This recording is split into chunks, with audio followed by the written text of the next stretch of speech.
алты жолу жолунуп дагы проблема көйгөйү чечилбеген айназектин тырмагына бүгүн мен сиздерге разбор жасап беремин. Эмне үчүн тырмак жыйынтыкка келген жок, результатка келген жок. Тырмак жолдурулгандан кийин 1 айдын ичинде оорусу кетет жана жаңы тырмак өсүп баштайт.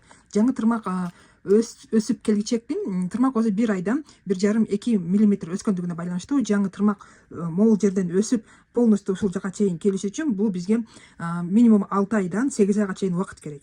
1 айдын ичинде тырмак ошонча өсөт, 1,5 см, 1,5 мм, 2 мм өскөн учурда ошол жерге чейин келет да. А бирок могул жактагы эттер жок болду, могул жакта тырмак жок болгондугуна байланыштуу тырмактын басып өтчү жолунда эттер өсүп кетет жана могул боковой валик тырмактын басып өтчү жолуна жатып калат дагы. 1 айдан кийин, 2 айдан кийин, кечикче 3 айдан кийин тырмак кайра эле өткө сайылып өсүп баштайт. Себеби тырмак өсүп келгичектеги бул жердеги эттер өсүп кетет, могул боковой валик тырмактын өсүп өтчү жолуна жатып калат дагы, кайра эле тырмак этке сайылып өсүп баштайт.